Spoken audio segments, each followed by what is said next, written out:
은퇴 후에도 적극적으로 사회 참여 활동을 이어가는 신노년 세대가 늘어나고 있습니다. 활기찬 삶을 이어가고 있는 현장을 다녀왔습니다.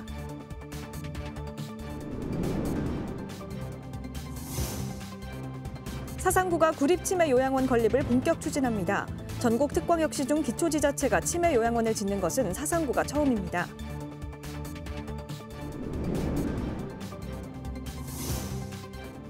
전국 동시새마을금고 이사장 선거가 한 달 앞으로 다가오면서 기부행위 위반 등 적발 사례가 늘어 단속이 강화되고 있습니다.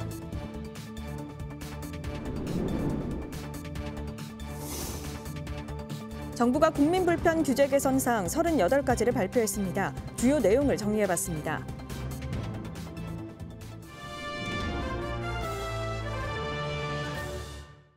여러분 안녕하십니까? BTV 뉴스입니다. 첫 소식입니다. 초고령화 사회로 들어선 부산에서는 은퇴 후에도 적극적으로 사회 참여 활동을 이어가는 신노년 세대가 늘어나고 있는데요. 동아리 활동 등으로 활기찬 삶을 이어가고 있는 현장을 다녀왔습니다. 김윤정 기자입니다.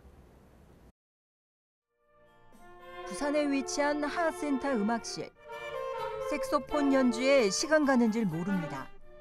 퇴직 이후 배우기 시작했다는 색소폰 연주 실력이 여느 전문가 못지 않습니다. 매주 한두 차례씩 이곳 하센터에서 동아리 연습을 이어오고 있습니다. 음악으로 세대 간 소통하며 이어왔던 동아리 활동.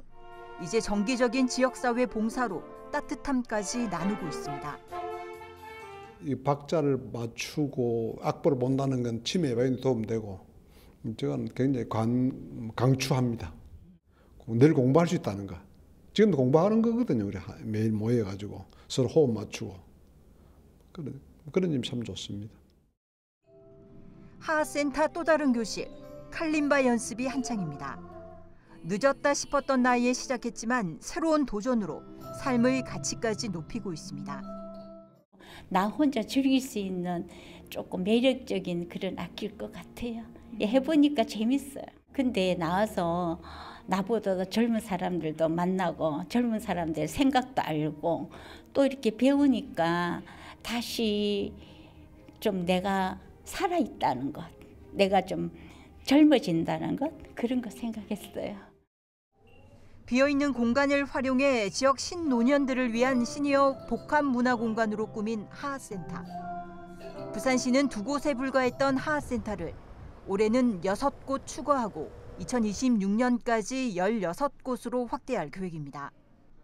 또 올해부터는 안정적인 동아리 모임을 위한 공간 지원을 넘어 동아리 간 네트워크는 물론 사회 기여 활동도 확대합니다. 그래서 이제 앞으로는 노인 인구가 늘어나는 시점인데 계속 이제 저희 시 재정이나 국 재정이나 이런 걸로 무한정 투입할 수는 없는 거잖아요. 그런데 이런 부분이 이제 지역사회에 있는 자원들을 일종의 노노케어인데 그런 자원들의 자원봉사활동 개념으로 활용을 함으로써 복지 비용 감소시키고 이분들의 주체적인 여가활동도 보장하고 그런 좋은 점이 있습니다. 신노년층의 활기찬 활동은 단순한 여가를 넘어 사회적 역할을 확대하는 중요한 계기가 되고 있습니다. 같이 모여서 회의하고 동호회가 활동하고 또 여러 가지 새로운 어떤 신기술을 배우면서 지역을 변화시킬 수 있는 자본을 키워나가는 곳이라고 생각을 하면 좋겠습니다. 인구 중에서 가장 두터운 그 신중년이 노년을 잘 살아가기 위한 하나의 중요한 자리매김으로 경험과 경력을 겸비한 신노년 세대가 더욱 활기찬 삶을 이어갈 수 있도록 지역사회의 지속적인 관심과 지원이 필요합니다. BTV 뉴스 김윤정입니다. 계속해서 증가하고 있는 노인 치매 환자를 위해 사상구가 구립치매요양원을 건립하기로 했습니다. 부산에서 기초지자체가 이 시설을 짓는 건 처음인데요. 치매 환자뿐 아니라 그 가족들의 부담을 덜어주기 위해서입니다. 장동원 기자입니다. 2024년 12월 사상구 인구는 19만 8천여 명. 이 중 65세 이상 노인 인구는 4만 8천여 명으로 전체의 24%에 해당합니다. 10년 사이 2만 명이 넘게 증가했고 초고령 사회 기준인 20%를 넘긴 상태입니다.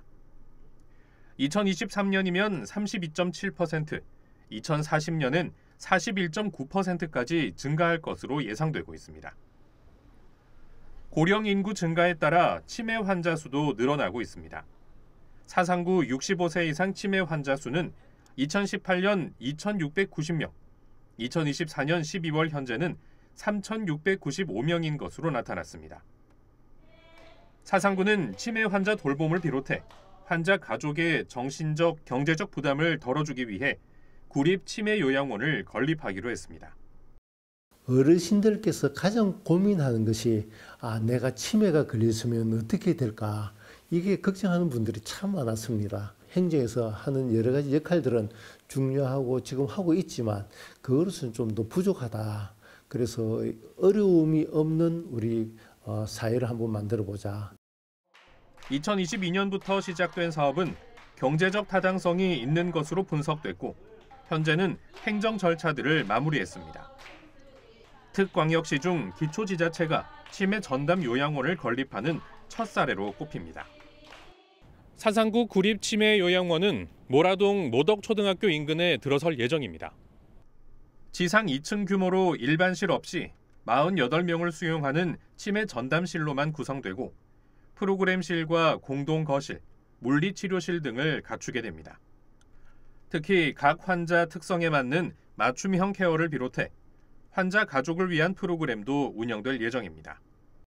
전문가 그룹에서 많은 자문을 좀 구하고 운영 체계를 조금 잘 만들려고 지금 준비 중에 있습니다.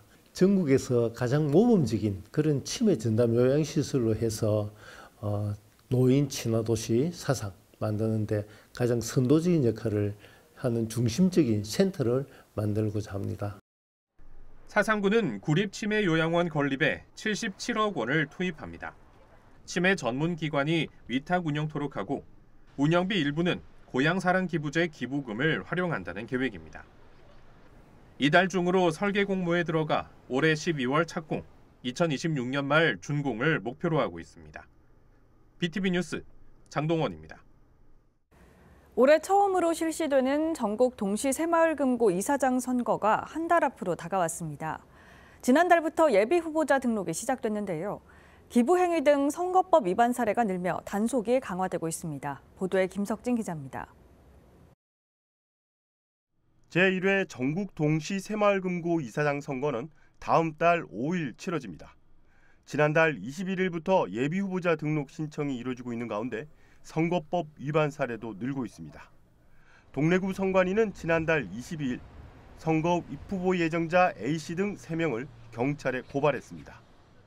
A씨는 금고의 한 대의원 배우자인 B씨와 공모해 다른 대의원 C씨를 불러 식사를 제공하고 금품을 줄 것을 약속한 혐의를 받고 있습니다. 이보다 앞선 지난해 10월 29일엔 현 새마을금고 이사장 D씨가 고발당했습니다. D씨는 지난해 설 명절을 앞두고 금고 경비로 지역마트 상품권을 구입해 금고 회원 26명에게 제공하고 같은 방법으로 추석 명절 때 7명에게 제공한 혐의를 받고 있습니다. 또 정기총회에 실제 참석하지 않은 대의원의 여비를 대리 수령에 전달한 혐의도 받고 있습니다. 입후보 예정자나 후보자 또는 후보자의 배우자 등이 기부 행위를 하다 적발되면 3년 이하의 징역이나 3천만 원 이하의 벌금에 처할 수 있습니다. 입후보 예정자나 그의 배우자로부터 금전이나 식사, 물품 등을 제공받을 경우 최고 3천만 원 범위 내에서 제공받은 금액이나 가액의 10배 이상, 50배 이하의 과태료가 부과되며 제공받은 금액 또는 물품의 가액이 100만 원을 초과할 경우 형사처벌을 받을 수 있습니다. 한편 이번 선거는 자산 규모 2천억 원 이상의 금고는 부군 선관위에서 지정한 투표소에서 직접 투표로, 나머지는 총회나 대의원제로 간접 선출합니다. 부산에서는 129개 금고에서 치러지며 이 중 직선제로 선출하는 곳은 36개 금고입니다. 후보 등록은 오는 18, 19일 양일간이며 이후부터 본격적인 선거운동을 할 수 있습니다. BTV 뉴스 김석진입니다. 2월부터 부산시 주택시장 모니터링단이 본격적인 활동에 들어갑니다. 모니터링단은 지역 내 주택시장의 주요 지표를 정기적으로 보고하고 심층적인 분석을 통해 실효성 있는 정책을 제시할 계획입니다. 동아대 산학협력단과 협업해 공인중개사, 학계, 민간, 공공기관, 경제, 금융, 법률 등 다양한 분야의 전문가 70여 명이 시장 변화에 신속히 대응하는 전략을 마련할 방침입니다.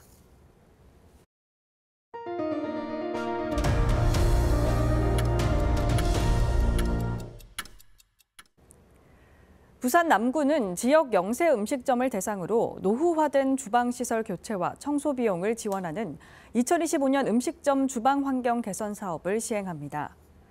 대상은 영업기간 1년 이상, 영업장 면적이 150제곱미터 이하인 일반 음식점으로 업소당 개보수 비용을 최대 200만 원까지 지원합니다.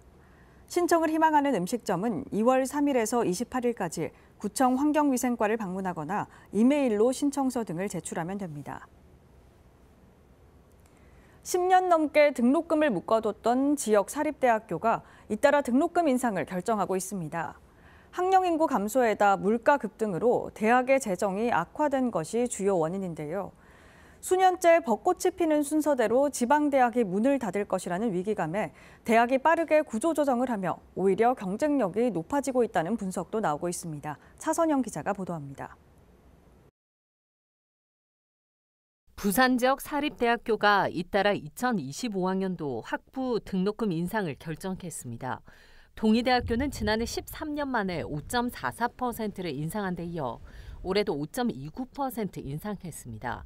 경성대학교는 교육부가 정한 등록금 인상 법정 한도인 5.49%에 근접한 5.48%까지 올렸습니다.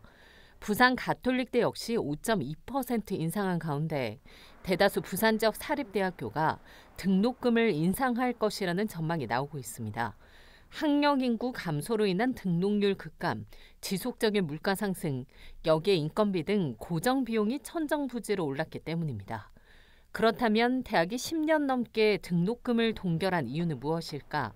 교육부는 2009년 재정지원 사업을 대학의 등록금 인상 여부와 연계했고 2012년부터는 등록금을 동결한 대학에 한해서 정부 장학금을 일컫는 장학금 이유형 지원 조건을 내걸었습니다. 대학은 올해 역시 교육부의 동결 요청이 있었지만 더 이상은 버티기 어렵다는 반응입니다.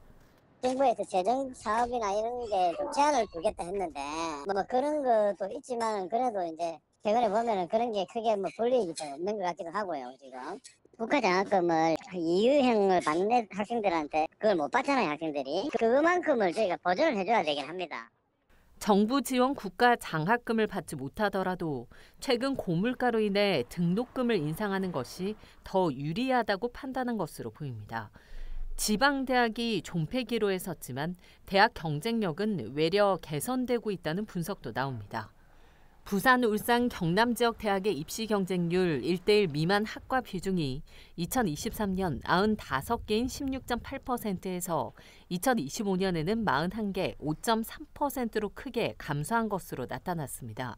입시 경쟁률 3대1 이하인 학과 비중 역시 2023년 33.8%에서 2025년 18.6%로 낮아졌습니다. 정시모집 지원율이나 이런 거 받고 봤을 때는 전반적으로 경쟁률이 높아진 것도 있겠지만은 세부적인 거로 들어가더라도 굉장히 많이 조금 경쟁력을 갖추고 있다. 취업에 유리한 대학과 학과로 학생들이 몰리는 상황 속에 이와 연계한 학과 개편에 지방대학이 발빠르게 나서고 있는 겁니다. 교육 전문가들은 대학 재정 정상화를 통해 지역 대학의 사활을 건 치열한 경쟁이 전개될 것으로 전망하고 있습니다. 헬로티비 뉴스 차선영입니다. 정부는 지난달 국민들이 생활 속에서 불편해하는 규제들을 찾아 개선하겠다며 국민 불편 해소 규제 개혁 38건을 발표했습니다. 어떤 것들이 있는지 주요 내용 정리해봤습니다. 김석진 기자입니다. 파크 골프를 치는 생활체육인들에게 희소식입니다. 정부는 지난해 11월 그린벨트 안에도 파크 골프장 설치를 허용키로 했습니다. 파크 골프 동호인은 지난 2020년 5만 4천 명에서 지난해 18만 4천 명으로 급속히 증가했습니다. 도로나 자전거 주차장 등에 무단 방치된 자전거는 일정 기간이 지나면 지자체가 처분이 가능했습니다. 하지만 아파트나 상가에 방치된 자전거는 처분이 어려웠는데 법령을 개정해 올 하반기부터는 이를 가능토록 할 방침입니다. 아파트 외부 도색은 5년마다 큰 돈을 들이는 공사입니다. 그런데 요즘 페인트는 성능이 좋아 오래 유지됩니다. 이에 정부는 수선 주기를 8년 이내로 늘리고 유성 페인트 칠도 가능토록 해 주민 부담을 줄이게 했습니다. 자동차 소유자분들 2년마다 치르는 정기검사는 여간 불편한 게 아닙니다. 특히 직장인들은 평일엔 시간이 없어 주말 검사를 받으러 가면 점심시간 이후엔 문을 닫아 오전에 몰려 한참을 기다려야 했습니다. 하지만 올 하반기부턴 민간 검사소부터 토요일 운영 시간을 자율 연장토록 하고 점차 확대할 계획입니다. 고령 운전자의 면허 반납 절차도 간소화됩니다. 만약 운전면허증을 분실했을 경우 운전 경력 증명서를 발급받아야 자진 반납이 되었는데 앞으로는 주민등록번호로 확인 후 바로 반납이 가능해질 전망입니다. 청소년 장애인들은 도시철도를 이용할 때마다 창구에 방문해 무임승차권을 받아야 했습니다. 그런데 지난달부터 교통카드 기능이 포함된 직불카드형 장애인 등록증을 발급받으면 바로 이용할 수 있습니다. 반려동물 키우는 분들에게도 반가운 소식이 있습니다. 반려동물의 진료 정보를 확대해 다양한 보험 상품이 개발돼 진료비 부담을 줄여주고 내년 상반기에는 반려동물을 등록할 때 비문이나 안면인식 등 생체인식 기술을 접목해 관리가 편리해집니다. BTV 뉴스 김석진입니다. 북구에는 아직 밤늦게까지 문을 여는 공공심야약국이 한 곳도 없습니다. 북구의회는 심야약국의 운영비를 지원할 수 있는 조례를 최근 제정했는데요. 심야 운영에 나설 약국 찾기가 관건입니다. 장동원 기자입니다. 공공심야약국은 주변 병원 운영 시간과 관련 없이 쉬는 날 없이 밤 늦게까지 문을 엽니다. 부산에는 모두 14곳이 지정돼 있는데 서구와 해운대구에는 2곳씩, 10개 구에는 1곳씩이 운영되고 있습니다. 심야약국이 한 곳도 없는 북구는 최근 관련 조례를 마련했습니다. 위급한 상황 우선 약국을 찾을 수 있도록 하고 의약품의 오남용을 막기 위해서입니다. 조례는 심야 시간 운영비 일부를 약국에 지원하는 근거를 담고 있습니다.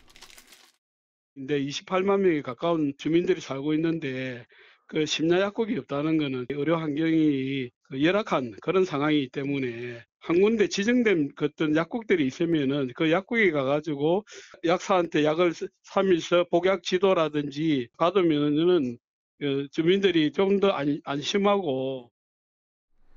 북구는 심야약국 유치를 위해 약사협회 등과의 협의를 이어간다는 계획입니다. 이 밖에도 북구의회는 최근 저장 강박 의심 가구에 대한 지원 범위를 확대하는 한편 장애인 기업을 지원하는 조례, 식품 접객업소의 5개 영업에 관한 조례 등을 통과시켰습니다. BTV 뉴스 장동원입니다. 말도 많고 탈도 많아 장기간 표류했던 수영만 요트 경기장 재개발 사업이 사업 재개를 위한 합의를 도출했습니다. 본격적으로 사업을 추진합니다. 김윤정 기자의 보도입니다. 수영만 요트 경기장에서 출발한 요트 50여 척이 경적을 울리며 해상 시위에 나섭니다. 재개발 사업으로 대책 없이 쫓겨날 처지에 놓였던 마리나 선박 대여업과 요트 정비, 선주협회 등이 반발했고 호텔 건립의 재개발 사업은 지역 주민들까지 반대했었습니다. 이처럼 장기간 표류했던 수영만 요트 경기장 재개발 사업이 사업 재개를 위해 전격 합의했습니다. 부산시는 사업 시행자 지정 10년 만에 사업 시행자인 아이파크 마리나 주식회사와 변경 실시 협약을 체결했습니다. 시는 부산 지역 주요 관광 상품이었던 마리나 선박 대여업에 대해 재개발 공사 기간에도 지속될 수 있도록 했고 주민 반대가 컸던 호텔 대신 상가 시설을 늘리는 등 시설 규모를 조정하기로 했습니다. 수용만 요트 경기장 23만 4천 제곱미터에는 육해상 계류시설과 컨벤션, 판매 수리시설을 설치하고 개방형 공간으로 조성할 예정입니다.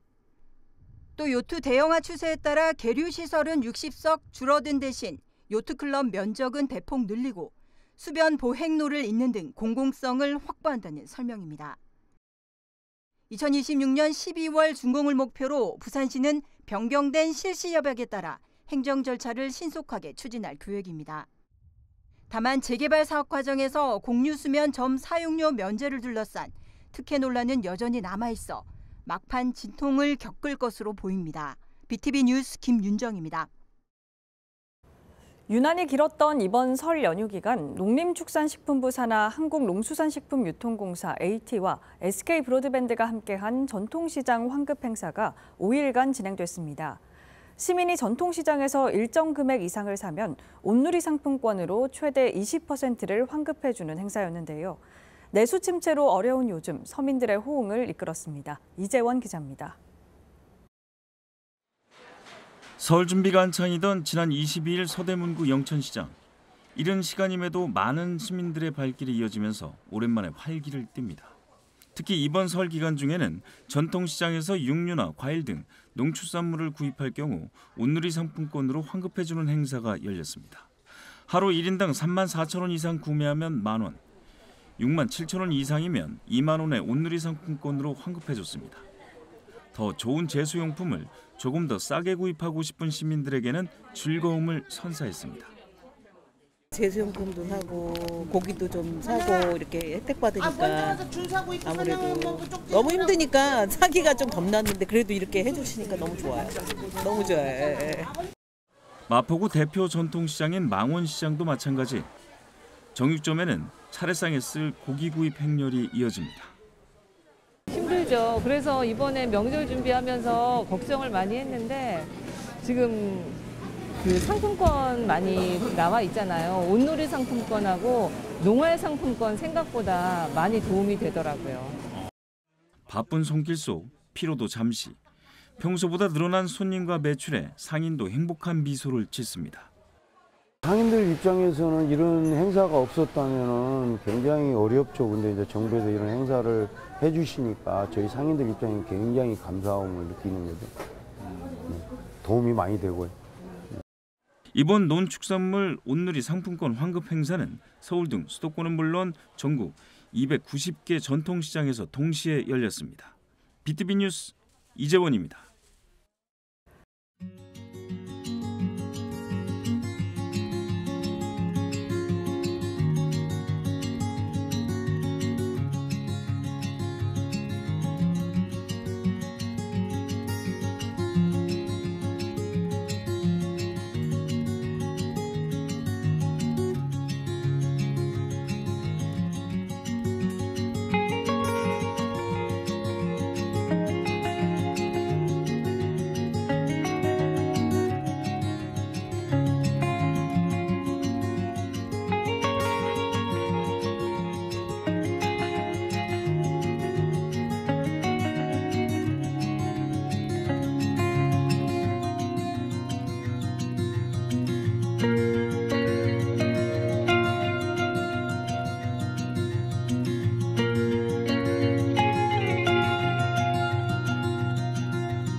이상으로 BTV 뉴스를 마칩니다. 시청자에게 힘이 되는 뉴스로 다시 찾아뵙겠습니다. 고맙습니다. 채널 BTV